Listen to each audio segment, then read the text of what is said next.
Hey guys, daqui é Caio Rocha. Queríamos deixar uma pequena nota. Como sabem, devido ao contexto do Covid-19, tivemos de parar as nossas gravações presenciais e trocámos por diretos online efetuados na plataforma Twitch. À medida que íamos libertando episódios, intercalámos esses diretos com os que tínhamos previamente gravados em estúdio até agora. Ainda não tendo voltado ao Estúdio Q, estes episódios são revisitas aos diretos em live streaming que valem mesmo muito a pena. Logo que voltarmos ao estúdio teremos muitas novidades, pelo que fiquem também atentos, mas para já aproveitem que estas são boas conversas. Para mim é das coisas mais desafiantes quando uma pessoa vai não só morar para fora, mas também trabalhar com outras culturas, é precisamente esse. Eu lembro-me, acho que a primeira experiência assim foi a experiência do Brasil. Eu acho que demorei 2 semanas a conscientemente parar de dizer estou a gozar, porque quando falava com a equipa, porque nunca corria bem. E depois é perceber que a cultura deles de trabalho é completamente diferente. Por exemplo, no Brasil as pessoas têm uma maneira diferente de responder às coisas. É muito raro, por exemplo, quando estamos a lidar com alguém no ambiente do Brasil, as pessoas dizerem que não diretamente. Sim. Está sempre tudo legal, está sempre tudo bem. E quando a pessoa, e claro que para eles percebem perfeitamente como é que aquilo funciona, o que aquilo quer dizer. E eu é que chego e eu não falo a língua, por assim dizer. Então há muita coisa que fica lost in translation. Saímos de uma reunião e dizer foi fantástico. E os brasileiros olham para mim e dizem não, mas ele disse que estava tudo bem. Pois, mas não está.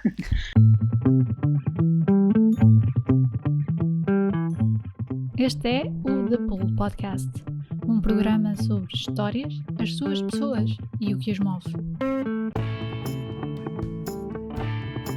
Neste episódio falamos com Gil Belford, Head of New Markets da empresa de Eventos Fever. Ele passou por muitas outras empresas inovadoras e teve a oportunidade de viver e trabalhar em locais fantásticos como a Índia. Falámos de outras coisas também do seu percurso que o formaram, como, por exemplo, o paintball. Isso, e descobrimos que não é a primeira vez que eu e ele falamos. Esta é uma conversa muito animada que promete muito, esperamos que gostem e até já!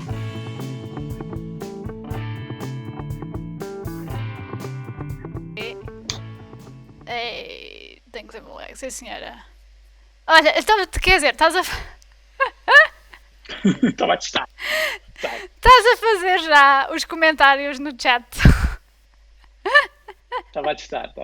Já funcionava. Ok, pronto. Pessoal que nos esteja a ver, olá. Muito boa tarde. Bem-vindos a mais um The Pool Podcast em versão live stream. Estamos aqui com o Lord Belford. Adoro o username. Que... Bem, eu acho que é melhor já trazê-lo aqui em cena, porque honestamente ele tem que se apresentar a ele mesmo. Já agora explica-me o porquê Lord Belford.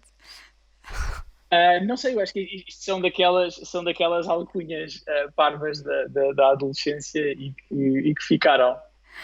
Eu não sei, uma vez quando fui para Londres para o casamento da minha mãe, que se decidiu casar aos 60 e tal anos, depois de 20 e tal anos de relação, por graça nos bilhetes meus e do meu irmão pusemos que éramos o Mr. Lord Belford e o Lord Miguel, e então por graça ficou.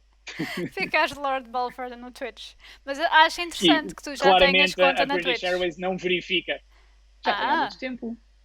Ok, sim senhora. Então, mas isso sou viciado de esportes. A sério? Que jogos é que tu vês? É que eu... Dota, CSGO. Ok, Dota, sim senhora, isso já é nerd. Eu jogava Magic quando era mais novo. Eu acho. Sou uma pessoa eclética. Ok, está certo. Portanto, eu vou-te pedir então, para além do Lord Belford, para além de não check-ups da British Airways, quem é que tu és? Para te apresentar para quem não te conhece e para quem te conhece.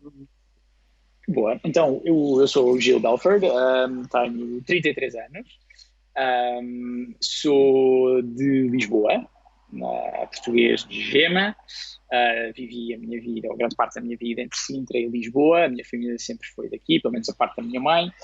A parte do meu pai é de São Pedro do Sul, ao pé de Viseu. mas sempre morámos por aqui. Entretanto, já trabalhei e vivi em 6 países diferentes, em 3 continentes. Portanto, Portugal, Espanha, República Checa, Eslováquia, Índia, Brasil, muitas viagens pelo meio. Considero-me das pessoas mais abençoadas do mundo. Tenho 2 filhos inacreditáveis, um com 2 meses que nasceu no meio da pandemia, e uma bebé de 2 anos e meio. E o que eu faço?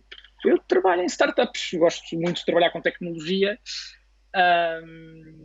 e gosto muito da capacidade que a tecnologia tem de conseguir melhorar a vida das pessoas em escala. E acho que é isso que sempre me atraiu. Estás a perder. Once A again. tecnologia. Ok, repete a última frase. Robô. Sim. Onde é que me perdeste? Não faz mal, estava a dizer, e sempre trabalhei aqui um bocadinho numa interseção engraçada entre o turismo e a tecnologia. Entre o turismo e a tecnologia. Interessante. Isso terá a ver com o facto de teres vivido em muitos lados? Ou de onde é que achas que vem essa ligação? Não sei, eu acho que não sei se são os genes portugueses, e se nós temos isso, e se nós, enquanto portugueses, gostamos de bem receber. Nós também sempre tive a sorte, ambos os meus pais trabalhavam em cinema, fazer filmes, publicidades, etc. Ou seja, a nossa vida, a nossa casa sempre foi muito internacional. E eu acho que com isso, esta coisa de receber, de tudo, eu quando era mais novo também joguei, esta é pior que o Dota, joguei paintball de competição durante 11 anos. Viajei pelo mundo, fiz centenas ou milhares de amigos por todo lado, que depois nos vinham visitar e nós íamos visitar a eles. Portanto, acho que essa também foi uma componente muito... No judging, porque eu fazia laser tag de competição, portanto não... Ok! Não sei mais. Não. Vamos nos ficar por aqui, que é para não entrarmos assim em conversas assim um bocado estranhas. É melhor. Mas foi muito giro, permitiu-me viajar pelo mundo, ia conseguindo trabalhar aqui e ali para pagar as viagens, enfiava-me quase na mala do carro de alguém, emplintrava-me para o quarto de hotel de alguém só para conseguir ir a qualquer sítio, mas foi uma experiência fantástica. 11 anos, correr muito, poder conhecer pessoas de todo lado. E pronto, e depois tem a parte também da competição, que é uma parte muito forte também, de liderança de equipas, daquela adrenalina toda em que estamos é um desporto em que dependemos da parte tática, mas com aquelas decisões em microsegundos, e foi uma coisa muito, muito, muito interessante. Cheguei a jogar no Benfica, chegámos a ser campeões europeus. Não sabia que o Benfica tinha equipa de paintball. A maioria das pessoas pergunta ping-pong? Ping-pong! Muito bom. Muito bom. Pronto, e é isto que eu sou, não sei. Acho que é sempre uma pergunta difícil uma pessoa definir-se assim desta forma.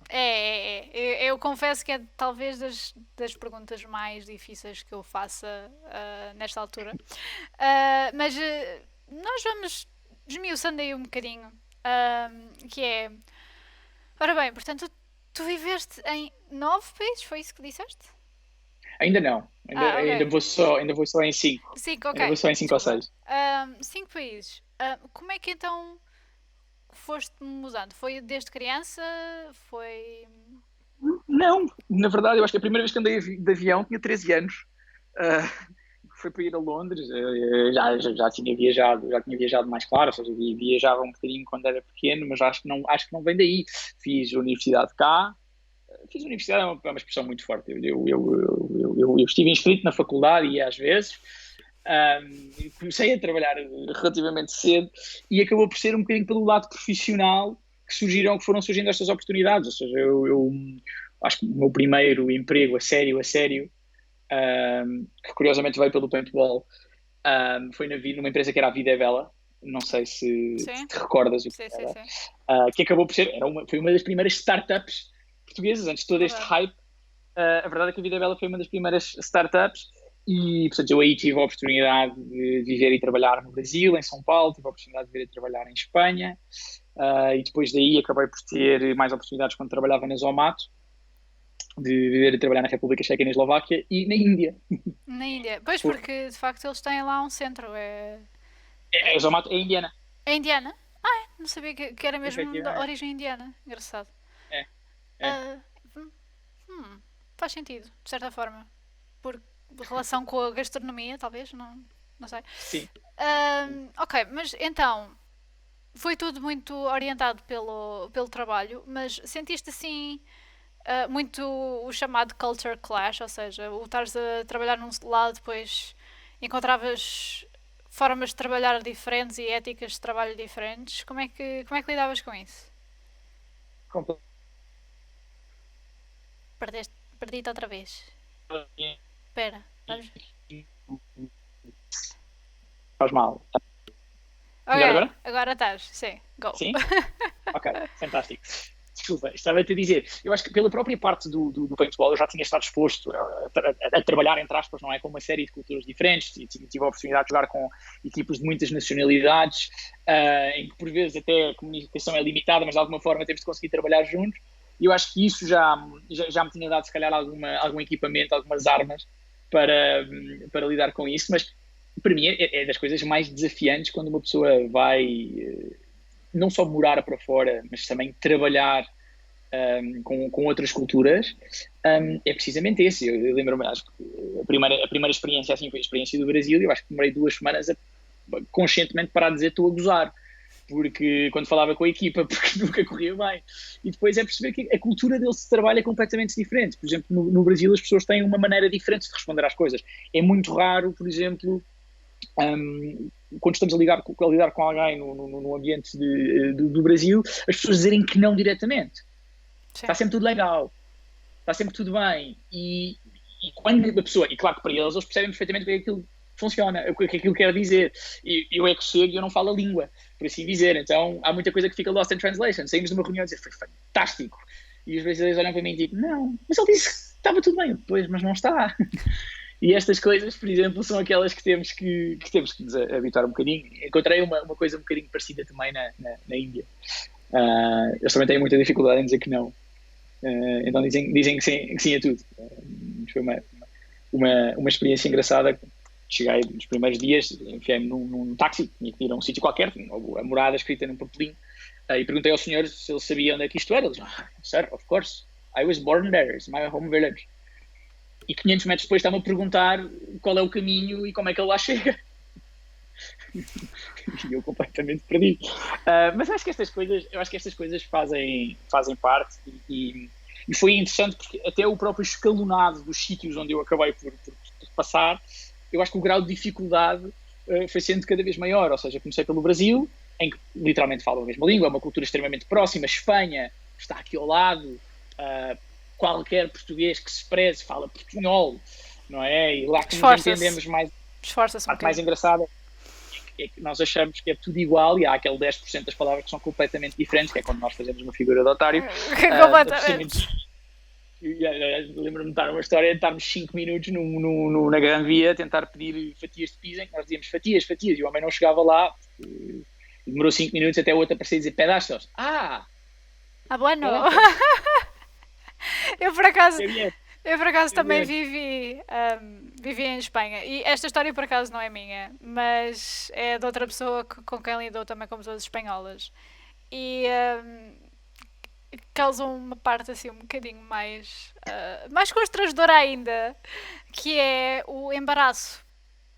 Ora, Pois. pronto. E então houve alguém que eram 3 pessoas, 2 homens e uma senhora. A senhora era a esposa de outro e outro manda assim uma piada. E a senhora fica assim um bocadinho tipo tímida, tipo, meu Deus, pronto.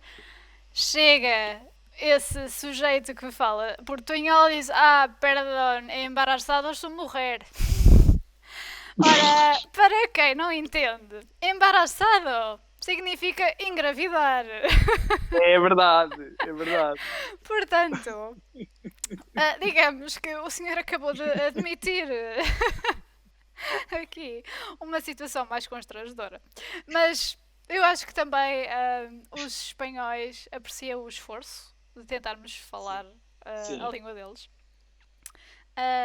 O que, digamos que não há.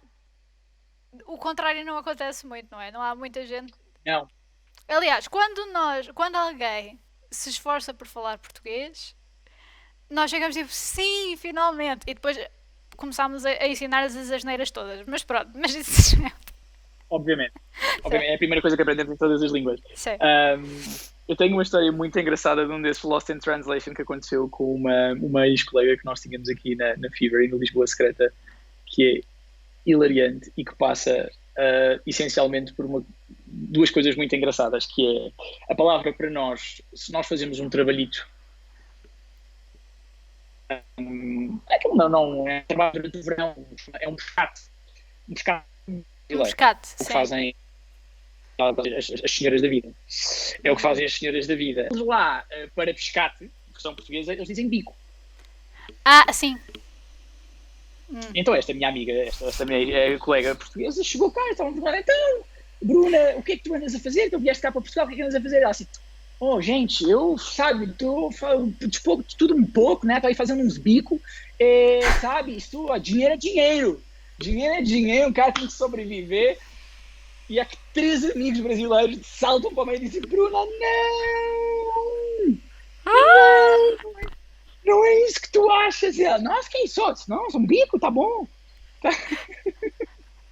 Isto são um bocado as histórias de guerra que nós vamos trocando. É giro, né? No início da FIBA acabávamos por ser uma equipa muito multicultural, entre espanhóis, brasileiros, portugueses, etc.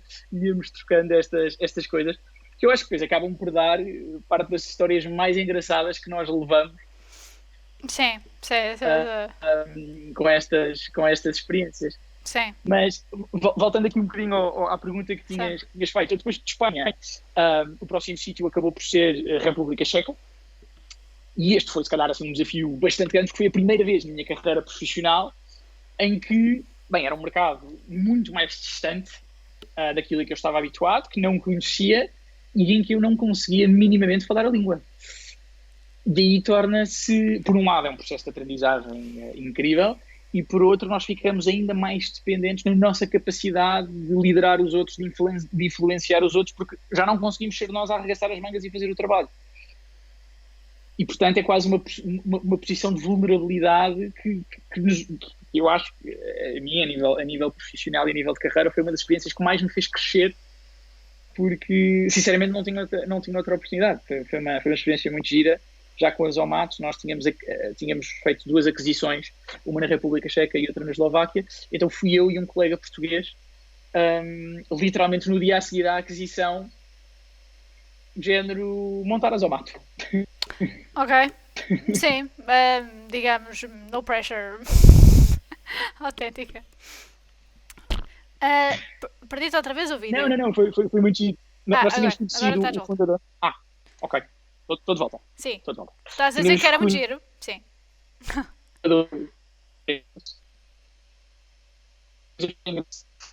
o fundador as duas. E tínhamos trocado os e-mails, eles super contentes, estou super estou emocionado que vocês venham. E, entretanto, enquanto voávamos, houve uma decisão superior, então decidiram despedir o CEO, o tal ex-fundador. Então, no dia a seguir, aterram dois portugueses, da tal Zomato, que tinha comprado a empresa deles e que tinham acabado, nós éramos os maiores da fita, não? Que tinham acabado de despedir o CEO da empresa antiga que eles tanto gostavam.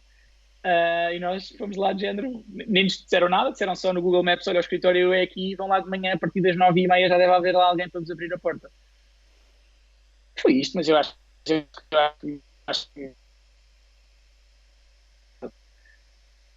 em verdade fizemos amigos para a vida, temos uma série de histórias fantásticas para contar, e foi uma experiência muito, muito, muito gira, tanto na República Checa como na Eslováquia, e depois disso foi a Índia.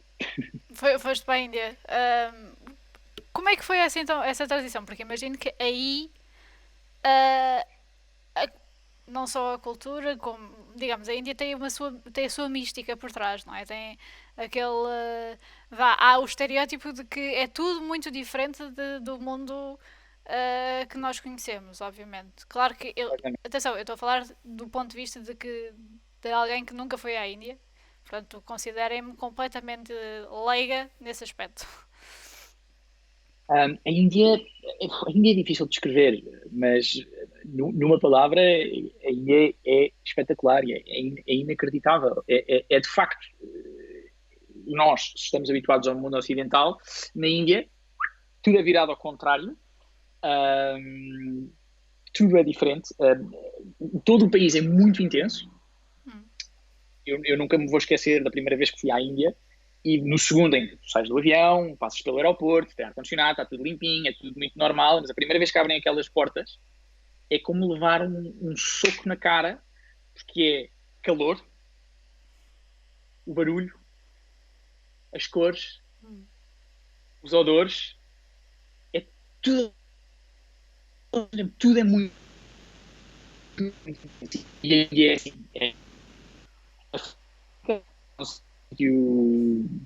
mas eu diria que não é para todos e é difícil de digerir, é muito intenso a todas as horas. E depois, a nível cultural, quer dizer, é uma coisa completamente diferente daquilo que estamos habituados, os maneirismos, as maneiras das pessoas fazerem as coisas. E mais uma vez, o nosso desafio é adaptarmos a isso, mas foi uma experiência que eu não trocaria por nada deste mundo. A ideia que me dá maioritariamente sobre um sítio como a Índia digo Índia, mas também tenho essa mesma ideia de, por exemplo, outros países asiáticos, que é serem muito frenéticos. Concordarias com isso? Totalmente. Ok. Há pessoas, as pessoas na Índia não usam muito os retrovisores. Eles quando guiam, e não há muita iluminação, por uma questão de segurança, eles buzinam. E o buzinar quer dizer eu estou aqui. E no trânsito, toda a gente está ali, ao mesmo tempo, toda a gente está a buzinar. Os carros que passam por um descampado às 4 da manhã vão a buzinar. É normal, é o que é. Digamos que tu não podes fechar os stores, imagino. Não, Não dá. não. Tem uns maneirismos muito engraçados, mas é a cultura deles, como é óbvio. E nós, como quem vem de fora, quanto muito para mim é engraçado esse higienismo, mas uma pessoa habitua-se. E essa foi uma das coisas que mais me chocou a mim e à minha mulher, quando nos mudámos para a Índia, foi a rapidez com que nós, seres humanos, nos habituamos às coisas. A Índia é um país gigantesco, é o segundo país mais populoso do mundo, e é um país marcado por uma polaridade gigante a nível de riqueza.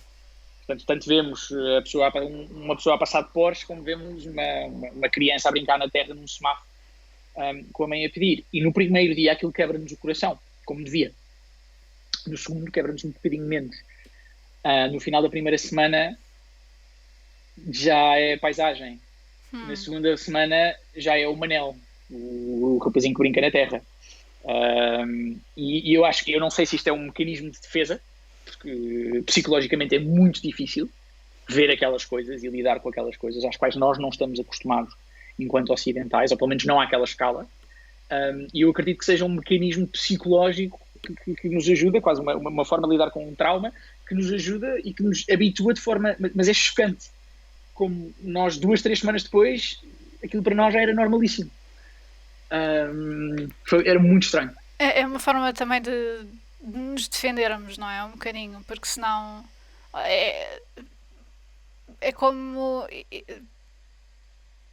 Eu sei que o que eu vou dizer se calhar soa um bocado frio, mas é o não olhar para a pessoa sem abrigo, por exemplo, porque por exemplo, o que por um lado sim, se calhar devíamos olhar para a pessoa sem abrigo, se calhar devíamos estar a assumir que estas realidades existem e porque de facto existem, não é? E é importante assumir que existe e que se calhar é capaz de, dado o contexto cultural da história que me estás a contar, percebo que seja uma coisa muito mais complicada do que, por exemplo, se fosse cá em Portugal.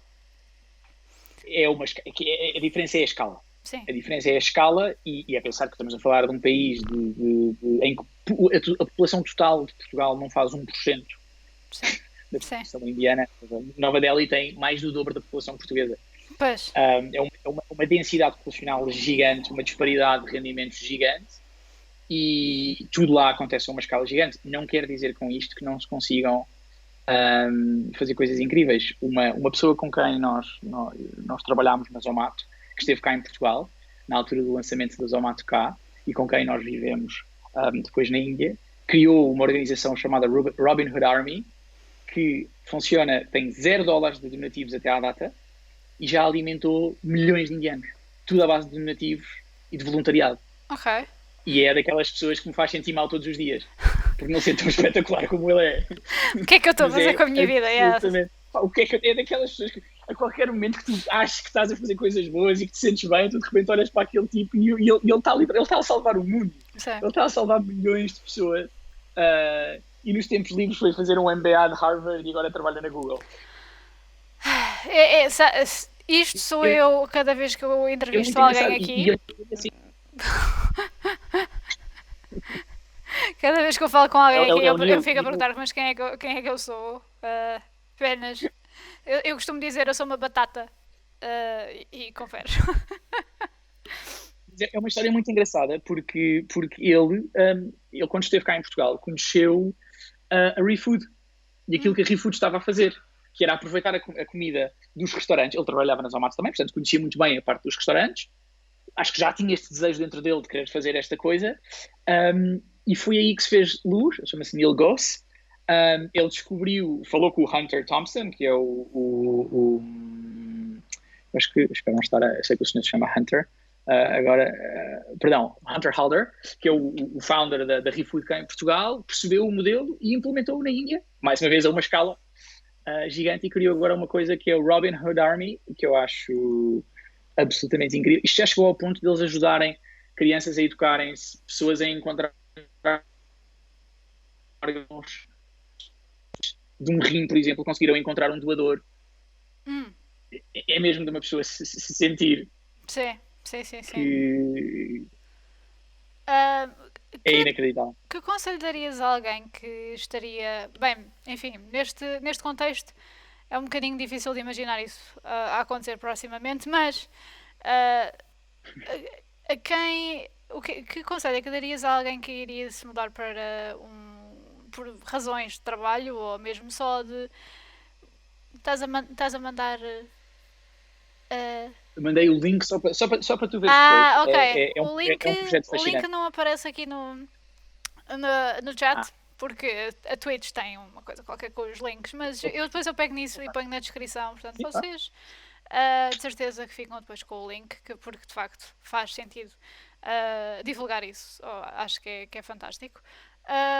Mas que conselho é que darias então a alguém que iria se mudar por qualquer razão para um sítio cuja cultura e, digamos, até contexto social e a forma como é constituída seja tão diferente de Portugal? E como é óbvio, isto eu acho que é uma posição extremamente pessoal, e é aquilo que a mim sempre me deu muita felicidade, mas eu acho que é irmos com uma mente o mais aberta possível, cheios de curiosidade, cheios de respeito pela cultura local e cheios de vontade de aprender o que é que aquela cultura em específico tem para nos ensinar. Nós vivemos a vida e apreciamos a vida de uma maneira, cá em Portugal, na nossa cultura. Há pessoas que há milhares ou milhões de anos vivem a sua vida e apreciam a vida de uma maneira completamente diferente num sítio como a Índia. Seria extremamente pequeno alguém de fora querer chegar lá e tentar viver da mesma forma. Ou seja, eu não vou comer nos restaurantes indianos, ou eu não vou comer comida de rua, ou eu não vou querer fazer as mesmas coisas que os indianos, eu vou querer continuar a ter o meu estilo de vida ocidental, mas simplesmente num sítio diferente, quando na verdade acho que há tantas coisas fantásticas para se descobrirem, para se aprenderem, e são experiências surreais que nos fazem vida. Esta é normalmente a história que eu conto quando as pessoas me perguntam tipo, qual foi a coisa mais surreal que experiência, mais diferente que experienciaste na Índia e na verdade na vida.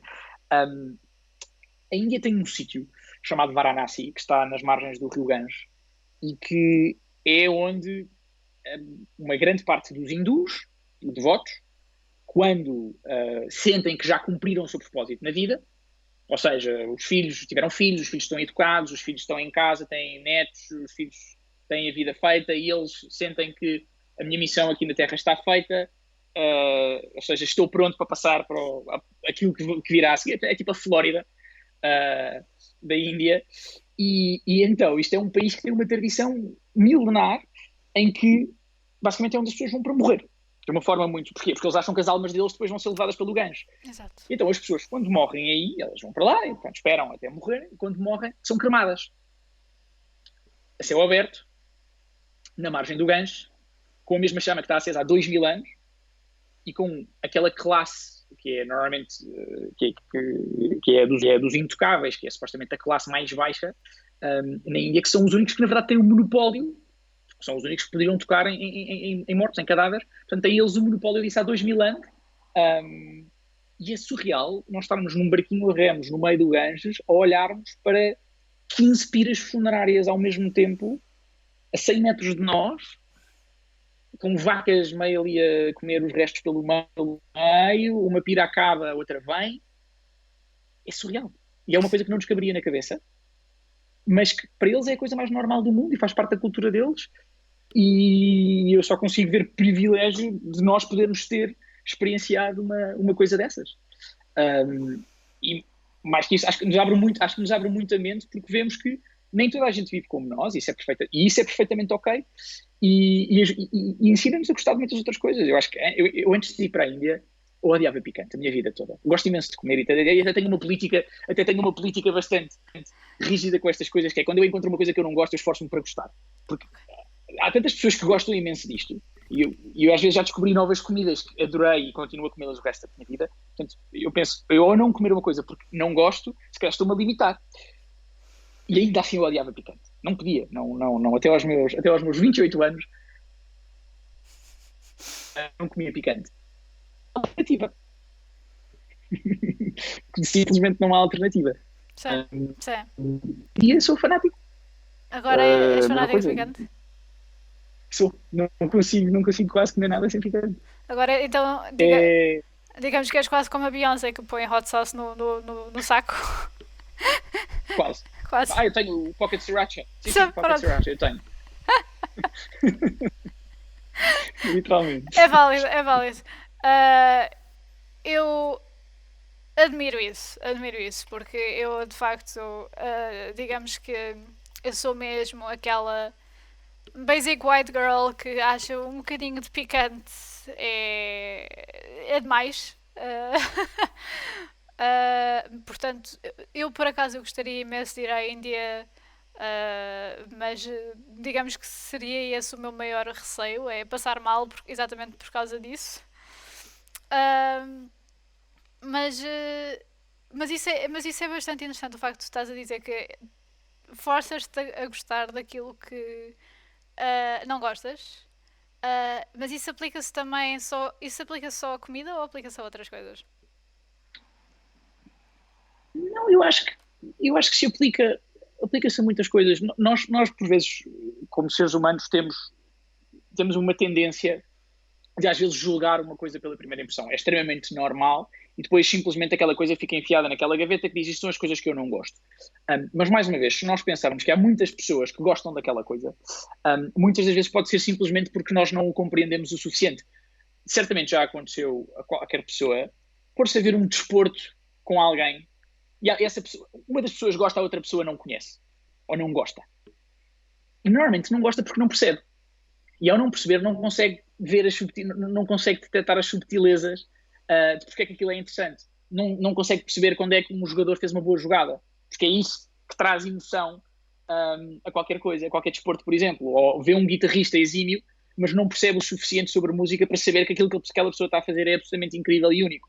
E então muitas das vezes eu acho que o não gostar vem de não darmos uma oportunidade às coisas e muitas vezes vem da falta de conhecimento. E eu digo isto muitas vezes. Muitas das pessoas que criticam Portugal e que odeiam Portugal e que dizem que Portugal é uma treta e que lá fora é que é espetacular, ganhariam imenso em ter mais mundo. Em conhecer mais, em ver as outras coisas, em perceber qual é o critério de comparação, o que é que existe do outro lado e não sei, eu se calhar sou biased. Eu tendo vivido lá Adoro fora viajar. também, eu também sou apologista de que nós portugueses gostamos de nos queixar de barriga cheia, mas Adoramos. É uma coisa extremamente portuguesa de se é, fazer, é. na minha opinião. Queixamos muito E sobre o acho que nosso serviço de saúde, é porque vocês não conhecem a NHS, só para avisar. ou nos Estados Unidos, ou seja, Exato, há- o motivo mais comum de bancarrota nos Estados Unidos é dívida médica. sim, Uma coisa, andar na rua e partir um pé pode destruir a vida de alguém. Nós não vivemos com isso. Isso foi uma das coisas que eu, por exemplo, quando vivemos na Índia, houve muitas coisas que eu deixei de dar de barato. Tipo, ter um passeio. Não havia passeio. Eu ia para a minha estrada era de terra. Quando eu ia para o escritório topo de gama inacreditável da Zomato no meio de Gurgão, onde estava a Booking.com, a Uber, e que quando nós lá entrávamos, parecia que estávamos em Nova Iorque. Quando saíamos, parecíamos que estávamos, não sei, em Freixo de Espada à Cinta, numa pocilga, porque literalmente tínhamos porcos à porta do escritório. Há muitos porcos na rua, na Índia. E esse tipo de coisas que nós, e normal, porque crescemos neste ambiente, claro que damos essas coisas como garantidas. Claro que há um passeio. O que seria? Claro que quando eu abro a torneira sai água. Claro que quando eu ligo esta coisa à ficha, à eletricidade, claro que há Wi-Fi, que vai ser assim que os nossos filhos vão crescer, não é? Claro que há Wi-Fi. E quando estás exposto a uma série de outras realidades, tu percebes que estas coisas não são assim tão garantidas quanto isso. E lembras-te que, ok, eu se calhar não me importo de pagar mais impostos, porque eu sei que se alguém partir o pé na rua, não vai destruir a vida dele. exato. Se a pessoa vai poder ter cuidados de saúde gratuitos, eu não me importo de pagar mais impostos sabendo que eu tenho passeio. Sabendo que estás a pagar pela Chego cheio de educação de fome. alguém que se calhar vai criar a vacina para o cancro ou qualquer coisa assim. Exatamente. E no fim, isto volta tudo, a meu ver, a um Espera que eu te todos perdi outra nós vez. somos frutos. Nós gostamos de. Desculpa, eu estou a dizer. Eu acho que Diz. todos nós gostamos de achar que somos. Estás a ouvir? Sim, sim. Bem, todos nós gostamos de achar que somos frutos do nosso esforço e da nossa atitude e da nossa vontade de vencer. Mas eu acho que, na maioria, nós somos fruto das nossas circunstâncias e da nossa sorte. E nós termos nascido neste século, no século passado, num continente em que o nível de qualidade de vida é muito alto, em que a esperança média de vida é muito alta, em que se calhar até nascemos em famílias que tinham algumas posses que nos possibilitaram ter uma educação, nós pensarmos que tudo isto o que é que nos faz diferentes de uma criança que nasceu no meio de um país pobre em África ou no meio da terra na Índia? Na verdade, nada, não mais sorte. E quando pensamos neste contexto, é quando pensamos que quem teve mais sorte, eu não me importo de pagar mais impostos, se isto significa que alguém que se calhar teve menos sorte que eu, vai poder ter acesso a uma educação também, vai poder ter acesso também a cuidados de saúde e que esse azar que ele teve na vida e a sorte que eu tive não vai editar de forma tão brutal a vida que cada um de nós pode ter. E é um bocadinho, quando olhamos para os países, é um bocadinho isso que vemos. O nível de equidade é muito maior. Por isso, porque eu acho que as pessoas interiorizaram bastante isto culturalmente. Mas não achas que isso também é uma forma muito europeia de pensar? Possivelmente. Ou seja, eu acho que isto é um pensamento que é uma antítese do pensamento americano, não querendo com isto estereotipar ninguém. Sim. Mas, por exemplo, o American Dream é you can dream and you can make it, e se eu estou bem é porque eu me esforcei para aqui estar, e se o outro não está é porque não se esforçou o suficiente para estar onde eu estou.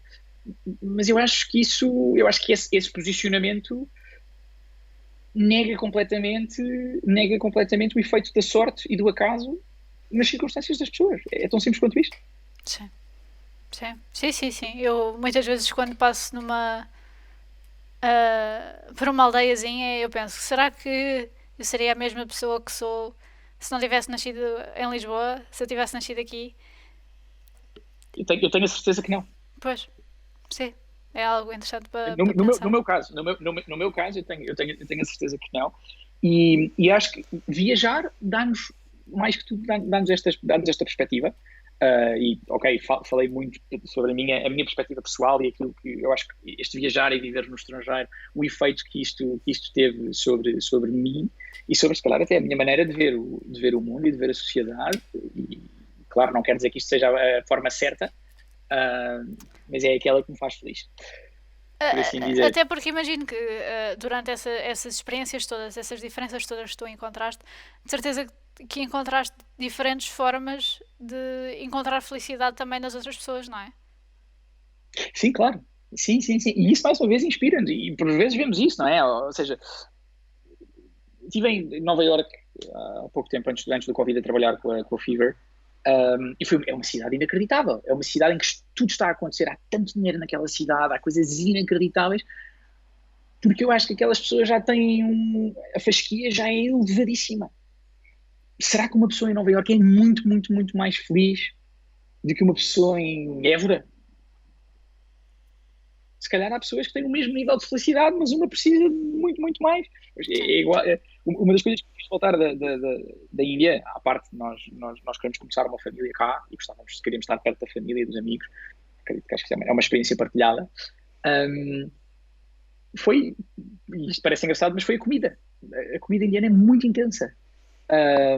Acho que advém de uma série de coisas culturais, advém que se calhar nem sempre têm acesso aos melhores produtos e portanto há que dar sabor se comparada com, por exemplo, com a comida mediterrânica. A comida mediterrânica muitas vezes tens um ingrediente e o ingrediente é bom. Se o ingrediente não for bom é óbvio. Na Índia 99% das vezes eu não sabia o que é que estava a comer. Eu estava a comer um caril, uma pasta, e às vezes tinha que perguntar aos meus colegas o que é isto. Mas e a certa altura, os indianos, os nossos colegas, quando vinham à Europa e vinham a um restaurante, já tinham que pôr picante e ketchup nas comidas. Porque precisavam de mais. Uma coisa assim. Estávamos a tomar, que as senhoras todas dos restaurantes ficavam chocadas quando eles pediam o ketchup e o vinagre balsâmico para meter nas massas. E quase que se benziam cada vez que alguém pedia uma coisa dessas no restaurante. E eu acho que o nosso nível de vida, aquilo que nós esperamos, ou seja, um bocadinho, vamos àquele conceito do hedonic treadmill, nós enquanto seres humanos habituamos de antes. E a internet era uma coisa inacreditável. Hoje em dia é um dado adquirido. Sim. Sim, a internet está no nosso telemóvel. O modem 56K, que tu tinhas eu tinha 1 hora de internet por dia. E tinha que usar aquilo muito bem. Hoje em dia, o que seria não teres internet? Era... muito bem qual é que era a fotografia, querias fazer download, porque aquilo carregava assim às linhas e demorava 15 minutos a carregar. E depois alguém queria usar o telefone e pronto, lá se ia. Alguém também de um download a 3.2K se tivesse uma internet inacreditável e a tua mãe levantava o telefone porque ia ligar para a tua tia e tu... Isto, eu estou a imaginar a geração Z que nos esteja a ouvir e a pensar, hã? Mas por acaso, olha, tenho uma pergunta para te fazer, não sei se isso é permitido aqui, mas é uma pergunta que eu adoro fazer a todos os meus amigos e que me faz pensar imenso, que é, nós olhamos para os nossos avós e para a geração acima de nós, os nossos pais, e às vezes ainda dizem aquelas coisas um bocadinho esquisitas, ou são, pronto, às vezes um comentário racista ou uma coisa assim, que na altura deles era normal e que nós já consideramos que é completamente descabido. Ou uma coisa parva, ou um comentário racista, um comentário menos aceitante de tudo aquilo que se está a passar e que nós achamos assim, eu vou a sério, porque é que você diz essas coisas? E eu tenho a certeza que os nossos filhos e os nossos netos vão dizer isso de nós. E eu fico curioso sobre o quê? E a mesma coisa com a tecnologia. Eu considero-me um techie, sou um early adopter de tudo e mais alguma coisa, e eu não tenho dúvidas que daqui a 5, 10, 15 anos a minha filha me vai estar a ensinar a usar o meu holograma no meu iPhone XX, porque eu não percebo nada daquilo. Sim. Mas essa eu gosto de pensar. Qual é que será a coisa que gerações futuras nos julgarão? E não sei se é comer carne, não sei se é o ambiente. É assim, digamos que, não sei se já chegaste a ver uma notícia em que a própria geração Z, aliás, já goza com os millennials sobre muita coisa. It's come too soon. Já está. Há comunidades no TikTok dedicadas a gozarem com millennials, portanto. Aí está. Eu não tenho TikTok, se calhar esse é o princípio do fim. Lá está. Em que, por exemplo, uma coisa que, pelo menos na comunidade que fala inglês, dizem muito que é tipo, oh, today I've been adulting, ou seja, hoje estive a fazer coisas de adulto. E os geração Z gozam-nos à força toda. Oh, millennial saying adulting. E também falam sobre nós adorarmos Starbucks. Portanto, isso já começou. O gozarem connosco já começou. E eu, sinceramente, eu acho que se há alguma coisa que nós possamos divergir das gerações talvez anteriores, é que eu acho que nós temos muitas razões para sermos gozados, digamos. Porque, sim senhora, temos muitas qualidades, mas também temos muitas coisas que são muito caricatas, que são caricaturescas até. Pelo que não me admira nada que sejamos alvo de chacota e façam o roasting todo que quiserem. Porque também faz parte, não é? Também faz sempre um bocadinho parte. Nós andamos. Por exemplo, eu falo da geração dos meus pais que terem uma tendência para guardarem tudo o que é berloques em casa. Sim. Tudo o que é bibelôs, tudo o que é traninhas, porque ou têm um apego emocional ou foi alguém que lhes ofereceu, mas aquilo não serve para nada, é apenas um pisa-papéis ou qualquer coisa assim. Mas eu acho. Ficam com aquilo. Eu pensei muito nisso, porque eu no outro dia, há uns meses, estive a ajudar os meus sogros. Eles mudaram de casa recentemente, então eles têm uma casa na aldeia onde o meu sogro nasceu. Então muita da tralha, porque eles mudaram-se de uma casa grande para uma casa mais pequena, porque agora os filhos saíram todos de casa, etc. Então grande 90% da tralha foi parar à casa da aldeia, e então estávamos a limpar. E o meu sogro, e acho que se a minha mulher só mata-me, mas o meu sogro é muito uma casa de pedras.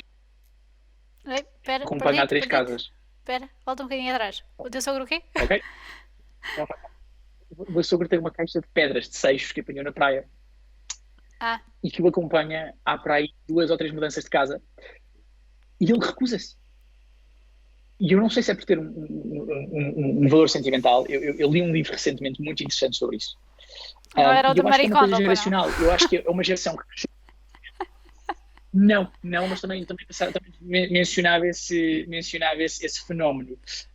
Eu falava um bocadinho sobre, chama-se Second Hand Travels and the New Global Garage Sale, e fala um bocadinho sobre como há demasiadas coisas no mundo e o que é que acontecem às coisas de segunda mão, terceira mão, etc. Onde é que flui todas as coisas que as pessoas já não querem no mundo, entre o mundo dito desenvolvido e o mundo em desenvolvimento.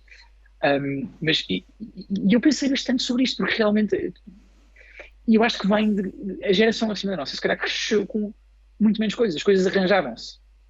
Não se deitavam fora. Para nós é muito mais normal. Uma coisa deixa de funcionar. O iPhone do ano passado já não serve. Certo. Tem que ser o novo. A máquina de lavar está estragada. Troca-se por uma nova. E os próprios fabricantes foram acompanhando toda esta tendência. As coisas já não são tão irreparáveis como eram antes. Mas eu acho que tem a ver com precisamente isto. A geração anterior cresceu com um mindset completamente diferente, um mindset de escassez. Eu acho que nós crescemos com um mindset de abundância, e isso faz com que para nós as coisas são disposable. Ou também vemos as coisas também de uma forma tipo, enquanto que eles cresceram com pouco e queriam ter mais coisas, não é? Nós que crescemos com mais abundância, começamos a perceber, pera, mas será que eu realmente necessito disto tudo? Poderá também ter a ver muito com essa mentalidade, certo? Não é? Eu percebo também esse teu ponto de vista, mas se calhar é uma mistura até dos dois. Não, isso faz muito sentido. Faz muito sentido o que eu gosto de dizer. Mas é um fenómeno que eu também não consigo compreender, mas respeito. Pronto, lá arrumei a caixinha de pedras. Lá está. E pronto. Lá está. Cada geração irá buscar alguma coisa para gozarmos com as outras. As que vieram antes e as que virão a seguir. Não há Não há volta a dar. É a humanidade, puramente. Mas ainda bem que somos todos diferentes. Uma colega que dizia, se todos gostassem do preto, o que é que seria do amarelo? Ainda bem que gostamos de coisas diferentes e que todos nós temos as nossas idiosincrasias e as nossas maneiras diferentes de olhar para o mundo. Eu acho que é isto que dá sabor à vida. Sim, sim. E por isso, se mudarem para um lado assim mais, ah, digamos, mais cerrado a nível cultural, pronto, ao menos que aprecie e respeite esse lado também.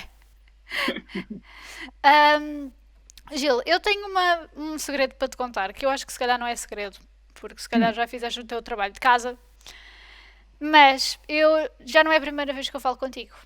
Eu não sei se te lembras. tanta. Tadã!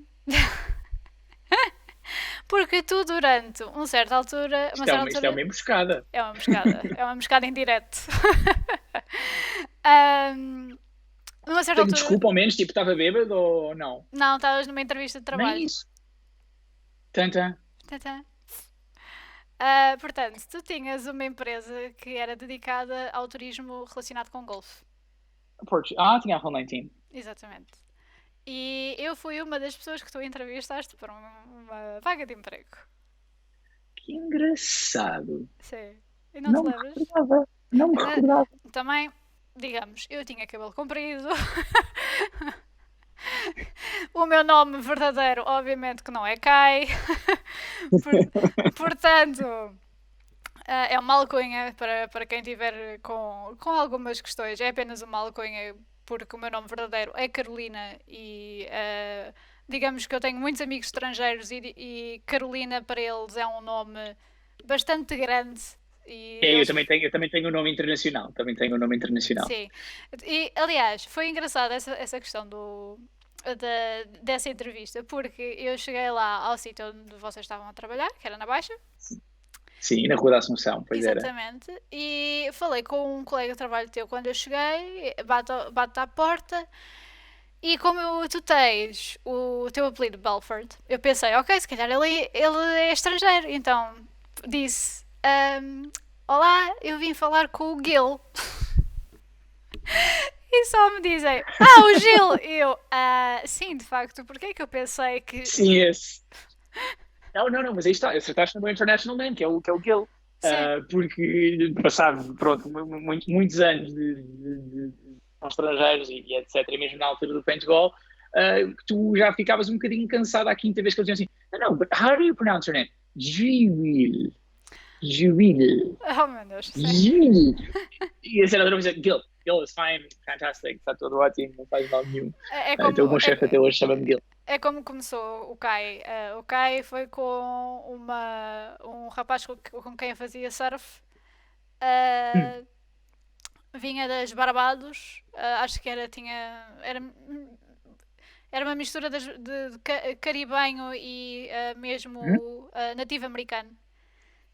E até ele disse: pá, eu sei que tu não gostas de Carolina, porque é o que ele conhecia, que para mim é só o mais redneck possível, portanto, não, Não és obrigada. não és um estado nos Não. Estados Unidos. Portanto, vou-te chamar uma coisa e ficou assim um bocado a pensar, cai. Eu, ok, pronto, que fica cai. E foi assim que começou. Mas é E uma história pegou, muito engraçada. pronto, Epá, não te reconheci, não te reconheci, não te reconheci. Que engraçado. que engraçado, A sim. vida dá umas voltas, a vida dá umas voltas engraçadas, Sim, sem dúvida sim. nenhuma. Mas pronto, isto porquê? Porquê que eu trago esta história? Também não é só para te buscar e dizer, não te lembras de mim, atenção. Mas um bocadinho, mas um bocadinho. É porque, lá está, tu então trabalhaste na Vida Bela, trabalhaste na Zomato, mas também estiveste muito envolvido na parte das startups, não é? Dessa parte tecnológica, sempre foi, não é? Sempre teve, até agora na Fever. Uhum. Como é que tu vês a cena empresarial, esta cena tecnológica das startups cá em Portugal? Uhum. Qual é a tua visão sobre ela? Ok. Uma pergunta um bocado ampla, mas eu vou tentar, vou escolher um caminho e vou por aí. Escolhe o que Um, quiseres, sim, sim, sim. vou escolher um caminho e vou por aí. Eu acho que acabou por ser uma área que surgiu mais que nada por necessidade. porque se bem nos lembramos da crise de 2011, que tanto assolou o nosso país e que marcou tanto, se calhar, a nossa geração, que estava nessa altura a ir para um primeiro ou segundo emprego, há pesquisa feita que mostra que basta uma geração sair da faculdade, começar o primeiro emprego numa altura de crise, e isso vai afetar os teus lifetime earnings de uma forma absurda. Porque tudo a partir daí é negociado, a partir da tua base onde tu começas, e bem nos lembramos como é que estava a realidade em 2011, ou seja, nós tínhamos pessoas super experientes com 10, 15 anos de experiência que não tinham trabalho e então tinham que se sujeitar, entre aspas, a irem fazer trabalhos para os quais estavam super mega qualificados, e claro, qualquer empregador, pagando a mesma coisa, entre ter um miúdo que acabou de sair da faculdade ou do primeiro emprego e ter alguém que tem 5 ou 10 anos de experiência, vai sempre para a pessoa que tem 5 ou 10 anos de experiência. Isto deixou uma franja gigante de pessoas, de jovens, que não conseguiam trabalhar, não conseguiam arranjar emprego, e como bons portugueses que somos, quando o nosso cantinho à beira-mar plantado não chegava, nós construímos navios e saímos à descoberta. E eu acho que foi um bocadinho a mesma coisa que aconteceu com essa primeira onda de startups que apareceram, e muitas delas com muito sucesso. Temos a Talkdesk, que levantou hoje 143 milhões de dólares com uma avaliação de 10,5 bilhões, acho eu. Bilhões não é uma palavra portuguesa, peço desculpa, 1.000 milhões. Temos a Hole19, temos a Codacy, do Jaime Jorge, temos a Uniplaces, temos muitas dessas startups que apareceram nessa primeira vaga e que eu acho que criaram excelentes profissionais no mercado português, inspiraram uma série de outros jovens que perceberam que não era só cool ir para uma consultora, ganhar os 1.000 euros, mas que havia outro tipo de carreiras que se podiam seguir e que as startups eram uma delas. E eu acho que agora o que está a acontecer é alguns desses primeiros founders, e é isso que falta a Portugal, ou seja, acho que é uma cena ainda muito recente, já começam a aparecer, já começamos a amadurecer a nossa cena de startups, em que vemos que já há esses first-time founders que já conseguiram de alguma forma ou vender parte das empresas ou realizar alguma liquidez e que estão agora a voltar ao mercado, eles próprios como investidores, prontos a partilhar a sua experiência de quem já o fez e o seu capital para criar esta próxima vaga e esta próxima onda de startups. Já vemos muitas startups portuguesas a conseguir levantar rondas de investimento bastante interessantes, a atraírem investidores estrangeiros, também em parte graças a um mecanismo fantástico que é o 200M que o João Vasconcelos implementou. Já vemos alguns fundos de capital de risco portugueses que seguem um modelo mais tradicional, como a Índico Capital, do Stefan Moraes. Portanto, acho que já vemos aqui alguns sinais muito, muito, muito interessantes. Dito tudo isto, eu acho que não há como fugir também, e aqui isto é uma bolha pequena. Se nós olharmos para o PIB português, as startups são uma gotinha de água dentro do oceano daquilo que é a economia portuguesa, mas eu acho que mas também temos que ver que é um fenómeno que tem menos de 10, 15 anos. Ou seja, há muito espaço por onde crescer, e acho que sem dúvida pode ser uma área em que Portugal tem capacidade de se destacar. Acho que temos uma qualidade de vida espetacular, temos um clima ótimo, é fácil trazer as pessoas para viverem cá, bem mais fácil do que trazê-las para a Índia, por exemplo. E acho que aí temos uma população super educada, o nosso nível de inglês no geral é muito alto, o custo de trabalho ainda é relativamente baixo e com isso conseguimos uma qualidade de vida bastante boa.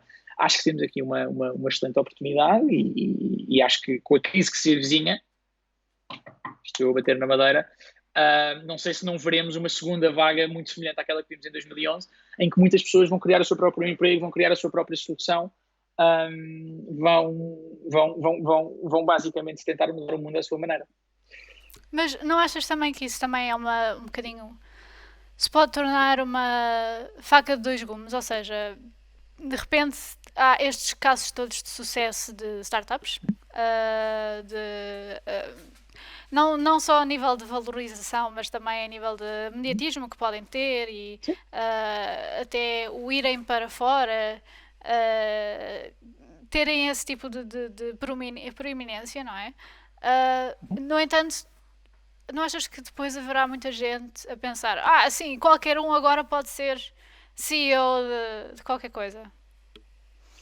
Há um efeito muito forte aí no que tu acabaste de dizer, que se chama survivorship bias, que é, nós olhamos para aquelas, toda a gente fala do Mark Zuckerberg, Sim. Ninguém fala do Bob Jones, que é o nome que eu acabei de inventar, que foi um senhor que pegou no dinheiro que tinha guardado no banco, criou a sua empresa de startup e aquilo falhou e o tipo acabou aquilo com 10 mil euros de dívida.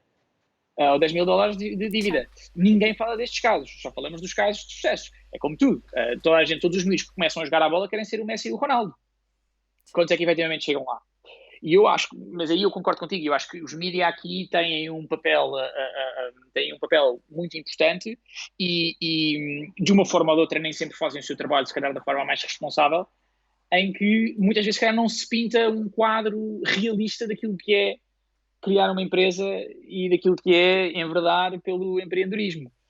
E depois, a própria cena do empreendedorismo tem uma característica da sua cultura que eu considero que é extremamente tóxica, que é o fake it till you make it. Nunca ninguém falha no empreendedorismo. Toda a gente com quem eu falo está sempre espetacular. Como é que estão? Epá, está ótimo. Estamos quase a fechar a nova ronda. Tradução, estamos quase a ficar sem dinheiro e não sei se vou ter dinheiro para pagar os salários este mês. E eu próprio, nas empresas em que também já estive nessa situação N vezes. É difícil. É uma montanha russa. Eu tive uma startup falhadíssima. Foi terrível, não sabia. Não, eu hoje olho para trás e penso o que é que raio eu estava para ali a fazer. Eu não sabia fazer. Fazia mínima ideia do que eu estava para ali a fazer. Ainda assim, foi das melhores experiências da minha vida porque eu aprendi imenso durante o ano em que estava a tentar desenvolver isso. Porque, de uma maneira ou de outra, e também foi exatamente depois da crise de 2011, temos que aprender. Mas acho que há essa parte tóxica em que toda a gente quer projetar este ar de sucesso e que está tudo sempre a correr bem e primeiro, estatisticamente é impossível, não é? Até porque sabemos que a grande maioria das startups falha. E o conselho que eu daria a alguém é: tudo é possível. Também, se tentarmos fazer qualquer coisa e falharmos, não é o fim do mundo. Muitas das vezes aprendemos muito mais, tornámos-nos melhores, o nosso currículo melhorou muito. E há sempre um trabalho numa consultora. Há sempre um plano B, não é? Há sempre um plano B. Há sempre um plano B. Há sempre um plano B. E isso é daquelas coisas. Depois, se calhar, se aquilo correu mal, depois vamos ficar chateados. Porque é que eu desperdicei sem um andamento? Se não arriscarmos, vamos sempre pensar o que é que será aquilo. Espera, perdi-te. Acho que. Volta um bocadinho atrás, sorry. Não, estava só a dizer, acho que quando arriscamos, quando corre bem, ficamos todos contentes, quando corre mal, podemos não ficar chateados de porque é que investi este ano da minha vida nisto, quando podia simplesmente ter ido pela opção mais segura. E quando vamos pela opção segura, ficamos sempre a pensar no que é que poderia ter sido se tivéssemos tomado outra decisão. Portanto, isto é mais ou menos a natureza do ser humano, acho que nunca estamos contentes. Ainda bem que assim é. Sim. Mas lá está, só com o erro e só com o desconforto, não é? Que tu consegues crescer alguma coisa de jeito, vá. Claro que quando as coisas correm bem, claro que há crescimento, claro que há lições a aprender, mas quando as coisas estão a correr um bocadinho pior, quando começamos a ficar aflitos, quando começamos a ficar desconfortáveis com a situação, é quando realmente tu sentes na pele, ok, não, eu tenho que ir para além do patamar em que eu estou agora, não é? Portanto, se calhar tu podes falhar na primeira startup ou na primeira ideia, mas é uma lição para se calhar para uma segunda, portanto não há... Absolutamente. E a verdade é que eu digo isto de boca cheia, nunca aprendi mais do que nesse ano. Sim. E depois isso vai tudo dar à forma como olhamos para a vida. Podemos olhar para aquilo como um ano desperdiçado ou podemos olhar para aquilo como uma das melhores experiências de aprendizagem da nossa vida. Às vezes há males que vêm por bem, não é? Exatamente, não te por nada e foi por isso que foi por causa dessa startup que eu encontrei depois o meu próximo desafio, que foi a Zomato. Como é que então passaste da Zomato para a Fiverr? Foi assim? Passei pela Roll19. Não, passei pela Roll19. Okay. Eu estive 2 anos e pouco na Zomato, portanto fiz parte da equipa inicial cá em Portugal que lançou a Zomato, fui o empregado número 2 ou número 3 na estrutura cá. Foi uma experiência inacreditável, super trabalhada, mas fantástica. Acho que o calibre das pessoas era enorme, aprendi imenso. E a experiência correu bastante bem. Portanto, 6 meses depois, o CEO da empresa, o Deepinder Goyal, estava cá em Portugal, e foi na altura então que tínhamos feito as tais aquisições das empresas lá na República Checa e na Eslováquia, e que me lançou o desafio de ir fazer parte da equipa e montar um negócio lá. E depois disso achava que vinha para Portugal, e surgiu também a oportunidade de ir para a Índia, e ficámos um ano na Índia, mas depois disso nós, é aquilo que nos tínhamos proposto. Acho que profissionalmente foi uma experiência fantástica, mas tínhamos vontade de voltar a Portugal, e a Índia não é um sítio fácil de viver. E ainda por cima, para a nossa família tinha que funcionar, a minha mulher não estava a trabalhar, e a Índia, mais uma vez, não é um sítio fantástico para... Não se pode propriamente ir a passear pela rua, tudo é longe, tudo é grande, tudo é... ou seja, não estava a funcionar para os dois, e se não está a funcionar para os dois, não está a funcionar para nenhum. Então tomámos a decisão, mais uma vez queríamos começar a família, tomámos a decisão de voltar, com muita pena, mas tomámos a decisão de voltar para Portugal. Pena de abandonar aquilo que tínhamos lá, mas muito contentes de voltar para cá. E nessa altura já conhecia o Anthony, que era o founder e o CEO da Home19. Por graça conhecemos a falar num painel de discussão num evento da BTI, e o Anthony conhecia-me há 5 minutos e disse: por graça, eu vou-te contratar um dia. E contratou. Dito e feito. Exatamente. Juntei-me um momento de poucas palavras. Juntei-me à Home19 na altura como COO, como diretor de operações, e o desafio era grande. Ou seja, tínhamos um produto fantástico, que a Home19 tinha uma equipa de produtos incrível, que tinha criado um produto aqui baseados em Lisboa, um produto que era classe mundial na área do golfe, e usado já nessa altura por mais de 500 mil de golfistas em todo o mundo. Mas o que não tínhamos era um negócio.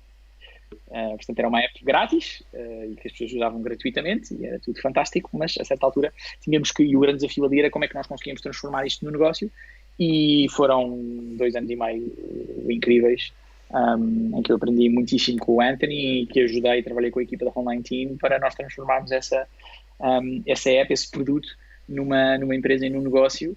E hoje em dia, com muito orgulho, é uma empresa autossuficiente que faz dinheiro, que é uma raridade neste mundo das startups, e com um produto fantástico que a olhos vistos. E um pouco depois já no fim desse ciclo da Home19, não é? Em que eu entrei para resolver problemas, e uma pessoa vai resolver problemas até já não haver muitos problemas para resolver, que acaba por ser um bom sinal, um excelente sinal. Acabou por surgir a Fever, que me encontrou e que me lançou este desafio de lançar a Fever em Portugal, e era uma coisa que tinha muito a ver comigo. Queres-me explicar o que é, ao certo? Porque eu acho que há muita gente que ainda não conhece. Claro, a Fever é a maior plataforma do mundo na descoberta de entretenimento. Basicamente, todos nós temos aquele amigo, ou gostaríamos de ter aquele amigo a quem nós ligamos a perguntar: o que é que eu posso fazer em Lisboa hoje? E a Fever é esse amigo, para Lisboa, para Londres, para Madrid, para Nova Iorque. Portanto, já estamos em cerca de 100 cidades em todo o mundo, e o que nós fazemos é fazer a curadoria baseada em dados das melhores experiências para usufruir na tua cidade. Portanto, fomos apelidados da Netflix das experiências, e é um bocadinho isso que fazemos. É um trabalho muito divertido, disso não haja dúvidas, é um grande desafio, mas no final do dia, ou seja, acordamos, temos o privilégio de acordar todas as manhãs para ajudar as outras pessoas a viverem vidas mais divertidas, e isso para nós é espetacular. E tem sido um desafio muito giro, primeiro como General Manager de Portugal, contratar a equipa, montar o mercado e o serviço aqui, depois assumir também a responsabilidade do mercado espanhol, que é o mercado mais antigo da Fever, e agora recentemente como Head of New Markets estou a ajudar a Fever a crescer e a expandir-se para novos mercados, e tem sido um desafio muito grande, especialmente agora com o Covid, com a pandemia. Eu ia perguntar, eu sei que é um tema muito cansado, mas como é que vocês têm andado a lidar com isso? Adaptamos-nos. A verdade é que nós estamos a ter os melhores resultados de sempre, agora. Tem um bocadinho a ver com a maneira como nós fazemos as coisas. Nós, além de termos este marketplace que vende um bocadinho experiências de terceiros, o que nós começámos a fazer também, à semelhança daquilo que o Netflix faz, foi perceber o que é que as pessoas gostam e o que as pessoas querem, baseado no comportamento deles dentro da nossa aplicação e do nosso serviço, E com isto nós co-investimos na criação de novos conteúdos e novas experiências, da mesma forma que o Netflix faz com a criação dos seus Netflix Originals, como o La Casa de Papel, o Narcos, etc. Nós co-investimos para criar novas experiências e isso é o que nos está a salvar nesta altura. Por acaso, co-investimos com a Netflix, criámos o maior escape room do mundo em Madrid há 2 anos atrás com o tema do La Casa de Papel. Criámos há 1 ano atrás também uma experiência de música clássica chamada Candlelight, que são concertos de música clássica à luz das velas. E que eu ia oferecer à minha mãe e não deu por causa do Covid. Vamos voltar. Por acaso vamos ter agora uns ao ar livre muito giros, em jardins. Ok, então a ver se... Manda-me uma mensagem depois da conversa e eu... Ok, obrigada. E nós tratamos disso. E isso, por exemplo, tornou-se um fenómeno gigantesco. Nós conseguimos, através dos dados, democratizar aquilo que é a música clássica, levá-la até às massas e basicamente tornou-se... Nós já somos um dos maiores vendedores de música clássica a nível mundial, com um projeto que lançámos há 1 ano atrás e que hoje em dia está em mais de 50 cidades. Sim. E é um bocadinho por causa disto, onde nós conseguimos criar conteúdo onde o conteúdo não existe, que nos está a possibilitar sobreviver ao Covid. Mas tem sido duro, tem sido difícil, tivemos que nos reinventar completamente. Como é que um serviço que visa ajudar as pessoas a fazer coisas fora de casa, como é que reagimos a uma realidade em que as pessoas não podem sair de casa? Em que os concertos são cancelados, os festivais são cancelados. E aqui eu sou muito apologista de uma expressão, que é, em tempos de guerra, uns choram, outros vendem lenços, e isso é uma opção de cada um e nós decidimos vender lenços. Não tem sido fácil, mas tem-nos corrido bem. Acho que é uma questão de sorte também, acho que temos tido bastante sorte e tem-nos corrido bem. Gil, só uma última pergunta, que não vai ser o que é que dizem os teus olhos, como eu te tinha dito antes. Não vai ser isso. Mas o que é que, até agora, olhando assim para trás e até se calhar olhando agora para a frente, o que é que te puxa? O que é que te leva a fazeres o que fazes hoje? Curiosidade e vontade de aprender. É só curiosidade? Curiosidade e vontade de aprender. Porque essa curiosidade e vontade de aprender é o que te vai, naquilo que tu dizias há pouco e na qual que é, nós crescemos mais e aprendemos mais quando estamos fora da nossa zona de conforto. E ter essa curiosidade e essa vontade de aprender é o que nos leva a tomar a decisão quando temos uma bifurcação na estrada e pensamos, eu posso fazer aquilo que é confortável, em que eu já sei e eu estou perfeitamente à vontade, ou posso fazer aquilo que é desconfortável, em que eu não sei, em que eu vou ter que crescer, em que eu vou ter que aprender. E eu acho que esta curiosidade é o que me tem levado a tomar sempre o caminho mais desconfortável. E a verdade é que é isso que nos faz crescer. Nós vamos ao ginásio construir músculo, rompendo a fibra muscular que temos hoje para ela poder crescer mais forte e maior amanhã. Isso não é diferente com o nosso cérebro e com a maneira como nós adquirimos conhecimentos e como muitas vezes há que ter a coragem para nos atirarmos para fora de pé e acreditar que de alguma forma temos confiança em nós que vamos aprender a nadar e vamos conseguir lá chegar. Convém ter bases, atenção, que ninguém tenha ideias agora de pegar numa criança que não sabe nadar e atirar para a piscina, por favor. A minha atira-se sozinha, não é preciso, eu tenho que lá estar para agarrar. Elas não têm noção. Eu era assim, os meus pais puseram-me na natação, eu ainda nem sequer tinha 3 anos de idade, portanto se calhar eu aconselhava-te. Já anda desde um ano de idade. Ótimo. É divertido. Ótimo. É divertido. Olha, Gil, muitíssimo obrigada por este tempinho. Acho que esta mensagem de no pain, no gain que acabaste de pensar é ótima para acabar. Muitíssimo obrigada. Não te vás ainda embora, mas a sério, foi uma conversa muito, muito fixe e obrigada por teres aceito este desafio. Nada, adorei, obrigado pelo convite. Gostei de te rever. Sim. Sem saber. Sem me lembrar. Igualmente. Mas agora contaste essa história do Gil, agora estou-me a lembrar, está-se a fazer luz. Está-se a fazer luz de alguém. Aqui alguém se chama Gil. Eu acho que ainda levei umas bocas, por causa disso. É possível, é bem possível. Mas olha, obrigadíssimo pelo convite e foi uma conversa super interessante. Obrigado. Obrigada eu. Não te vás embora ainda. Ora bem, que isto ainda cá está. Ok. Muitíssimo obrigada, pessoal, a quem está aqui ainda a ver-nos. Já sabem que nós somos o The Pool Podcast no Instagram e no Facebook. Somos Podcast Pool no Twitter. Temos um e-mail a dizer que é o poolpodcast@gmail.com, uma coisa muito caseirinha. Gostamos de receber comentários, feedback, se a nossa luz ou se o nosso som foi uma porcaria, sugestões para convidados, coisas que vocês queiram discutir, até mesmo perguntas que vocês se lembraram, tipo, epá, devia ter perguntado a este gajo uma coisa sobre isto. Enviem para nós, que nós depois reencaminhamos, nós estabelecemos essa comunicação toda.